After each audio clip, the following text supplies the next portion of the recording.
కథాస్రవంతి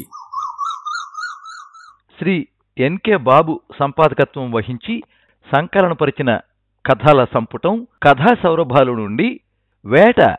రచన శ్రీ బెహరా ఉమామహేశ్వరరావు. వినిపిస్తున్నది పప్పు భోగారావు. శ్రీ బెహరా ఉమామహేశ్వరరావు పార్వతీపురం వాస్తవ్యులు. 1949 సంవత్సరంలో జన్మించారు. 1971 సంవత్సరం నుంచి టీచర్గా ఉద్యోగ బాధ్యతలు చేపట్టారు. 1978 సంవత్సరం నుండి అనేక కథలు, కవితలు, ముఖ్యంగా బాలల కథలు, గేయాలు, కవితలు రాశారు. అనేక సన్మానాలు, పురస్కారాలు పొందారు. కథా సంపుటాలు, గేయ సంపుటాలు వెలువడ్డాయి. బాల సాహిత్యానికి విశేష కృషి చేశారు. వీరి అనేక రచనలు బాలల పత్రికల్లో ప్రచురితమయ్యాయి.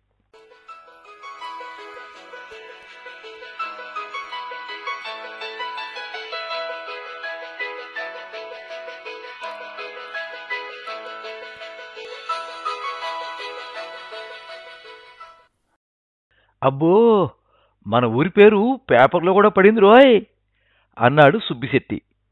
ఏదో ఆ పులి ధర్మానా అని ముక్తసరిగా జవాబు చెప్పాడు రాముడు పొట్లాంచుడుతూ. మాస్టర్కి 1/2 కేజీ గోధుమ నూక కావాలట, తొందరగా కట్టు అని సుబ్బిశెట్టి కుర్రోడిని హెచ్చరిస్తున్నాడు. మాస్టారు, ఇంతకు పేపర్లో మన ఊరి పేరు దేనికోసం వేశారు అని అడిగాడు.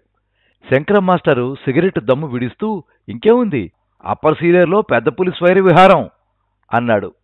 పొగ ఆవరించి, త్వరగా కట్టవయ్యా, టీఆర్సీకి పోవాలి, అదేదో పెద్ద పులిని గోలెడుతున్నారు కదా జనాలు అన్నాడు శంకరం మాస్టారు. సుబ్బిశెట్టి చిన్న నవ్వు నవ్వి, మీకెందుకు భయం మాస్టారు తేలిగ్గా అన్నాడు. మాస్టర్ కోపంగా, బాగుంది, ఆ పెద్ద పులి రాత్రి మా స్కూల్కి వెనకొన్న లోయలోకి ఆవు నీడ్చుకుపోయిందిట. ఉదయం మా పిల్లలంతా ఒకటే గోల. మాస్టారు, మీది రెసిడెన్షియల్ స్కూల్ కదా, మరి పిల్లలకి ఎట్లా తెలిసింది అని ప్రశ్నార్థంగా చూశాడు సుబ్బిశెట్టి. శంకరం మాస్టారు మరో దమ్ము గట్టిగా లాగి పొగ విడుస్తూ, సుబ్బిశెట్టి, తెలిసి అడుగుతావే అన్నారు. అబ్బే, నాకేం తెలుసు, అదేనయ్యా, మా పిల్లలంతా గిరిజనులే కదా, ఏ పుట్టలో ఏ పాము ఉంటుందో, ఏ లోయల్లో ఏ పులు తిరుగుతుందో వారిగ్గాక నీకు నాకు తెలుస్తుందయ్యా చిరగ్గా అన్నారు శంకరం మాస్టారు. ఇంతలో గబగబా నడుచుకుంటూ ఫారెస్ట్ గార్డు వచ్చాడు. వాడిని చూస్తూనే, ఏమిటా గాబరా అని అడిగాడు సుబ్బిశెట్టి. అదే అన్నాడు ఫారెస్ట్ గార్డు అలసిపోతూ. శంకరం మాస్టారు, ఏమిటదే అని అడిగారు. చూడండి మాస్టారు, మీ స్కూల్ దగ్గరలో పంపు షెడ్ ఉంది కదా అన్నాడు గార్డు గురవయ్య. ఉంది మరే, అక్కడే పులి గేదెని కొట్టిందట మాస్టారు అలసిపోతూ చెప్పాడు గురవయ్య. గేదెనే కళ్ళు ఎగరేస్తూ అడిగాడు శంకరం మాస్టారు. అవును బాబు, గేదెనే. సుబ్బిశెట్టి గుండె అదిరింది. రాత్రి మన ఊర్లో దూడను కొట్టింది, తర్వాత టీఆర్సీ దగ్గర, ఇప్పుడు పంపు షెడ్ దగ్గర. ఎందుకైనా మంచిది మాస్టారు, మీరు ఉండిపోవడం మంచిది అన్నాడు. ఇక్కడ నేను ఉండిపోతే ఇంట్లో మాట ఏమిటి అన్నారు మాస్టారు. ఇంతలో స్కూల్ కుక్ చంద్రయ్య వచ్చాడు. ఏం మాస్టర్, ఇంకా ఇక్కడే ఉన్నారు అని శంకరం మాస్టర్ని అడిగాడు. శంకరం మాస్టర్ సిగరెట్ పారేస్తూ, అదే సాయం కోసం చూస్తున్నా చంద్రయ్య. అదిగోండి మన స్కూల్ జీప్ వచ్చింది. బ్రతుకు జీవుడా అని సంచి పట్టుకుని జీపు దగ్గరికి చేరారు శంకరం మాస్టారు. కాస్త జరగవయ్యా అంటూ డ్రిల్ మాస్టర్ని కసిరాడు. రా, నీకేం కొదవా అన్నారు డ్రిల్ మాస్టారు. సీనియర్ వచ్చిన టీచర్స్ అంతా జీపులో కూర్చున్నారు. పుష్పక విమానంలా కదిలింది. ఎవడో కుర్రోళ్ళ ఉన్నాడు, ఆపండి అన్నాడు ఆర్ట్ మాస్టారు. డ్రైవర్ జీప్ ఆపాడు. ఎరా, నీకేం పోయే కాలం రా, ఇంత వేళప్పుడు సీనియర్ వచ్చావు, ఒక్కడివే? పులొకటి తిరుగుతుందంటే ఎవరికీ చెప్పక చెయ్యక వస్తే ఎలా? తర్వాత మా పేక్క చుట్టుకుంటుంది అన్నారు శంకరం మాస్టర్ కళ్ళెర్ర చేస్తూ. ఆ కుర్రోడు బిక్కుబిక్కుమంటూ, ఒక్కడనే కాదండి తలగొక్కుంటూ అన్నాడు. శంకరం మాస్టర్ కోపంగా, అరే నిన్ను తగలయ్యా, ఇంకెవరున్నారా? చెప్పకుండా వచ్చామని తిడతారని ఈ పక్కనే వెంకటిగాడి కూడా దాగున్నాడండి, వాడితో పాటు రాజేష్ వచ్చాడండి, పిలవరా వాళ్ళని అన్నారు ఓబయ్య మాస్టారు. వెంకట్ని, రాజేష్ని జీపులో కూర్చోపెట్టుకోగానే జీప్ బయలుదేరింది. జీపు ఊరు దాటి ఘాటీ డౌన్లో వేగంగా పోతోంది. అంతే, పులి దూసుకుంటూ పోయింది.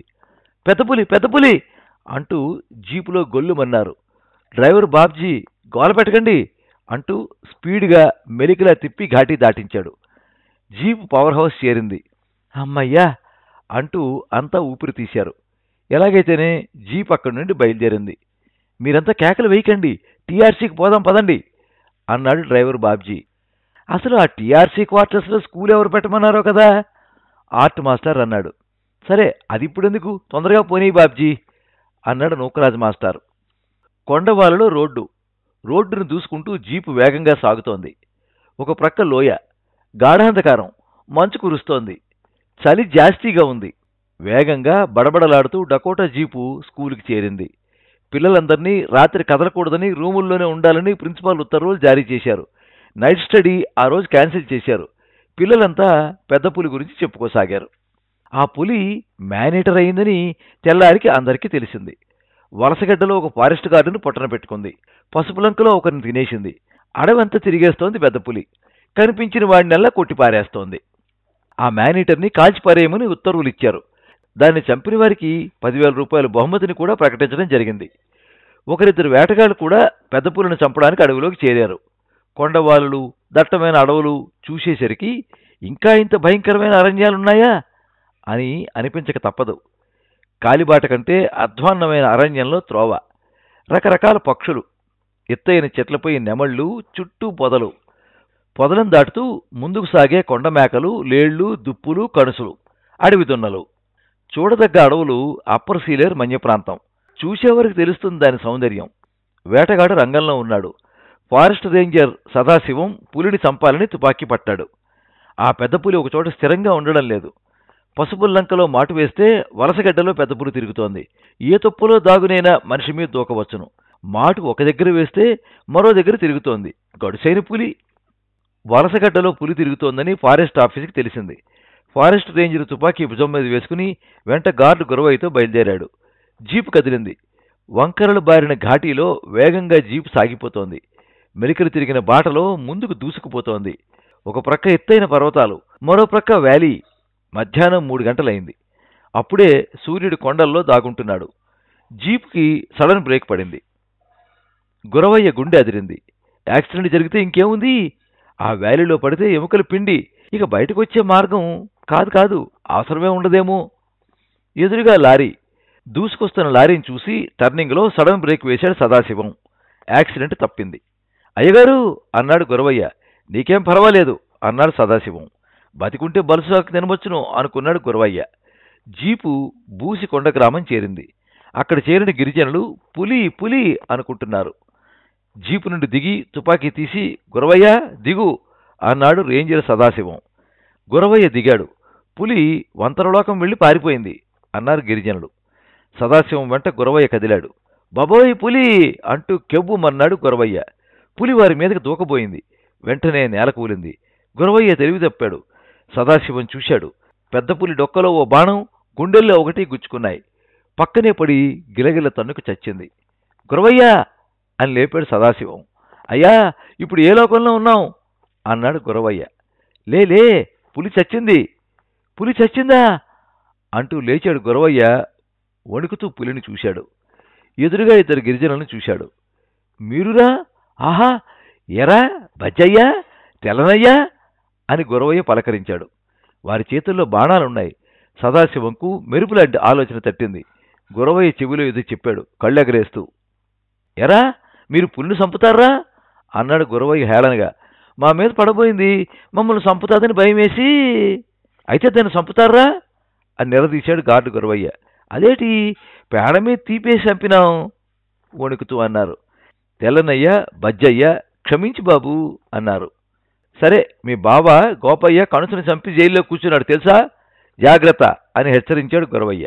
2 ఫారెస్ట్ రేంజర్ కాలు మీద పడ్డారు. సరే ఆ పులి డొక్కలోని బాణాలు తీసుకుపోండి, ఆ గడ్డలో కడగండి అన్నాడు దొర. బజ్జయ్య, తెల్లనయ్య శర కోలలు తీసి గడ్డలో కడిగి తెచ్చారు. ఇవి మీరు దాచుకోండి అన్నాడు గురవయ్య. 2 కదిలారు.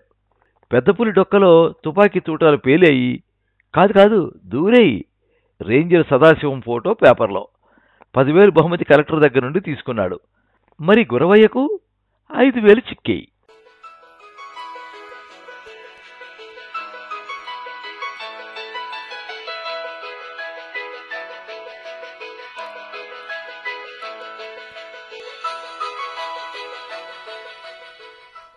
మీరింతవరకు వేట కథ విన్నారు. రచన శ్రీ బెహరా ఉమామహేశ్వరరావు. వినిపించినది పప్పు భోగారావు. ఈ వీడియోని లైక్ చేయండి, మీ మిత్రులందరికీ షేర్ చేయండి. ఇలాంటి మరిన్ని మంచి కథలు వినిపించడానికి ఈ ఛానల్ని సబ్స్క్రైబ్ చేసుకోండి. పక్కనే ఉండే బెల్ ఐకాన్ని క్లిక్ చేస్తే ఇలా అప్లోడ్ చేసే వీడియోల వివరాలన్నీ కూడా మీకు ఎప్పటికప్పుడు నోటిఫికేషన్ ద్వారా తెలుస్తాయి. ఎప్పుడు మీ అభిమానాన్ని కోరుకునే పప్పు భోగారావు. సర్వే జనాః సుఖినో భవంతు. కథా స్రవంతి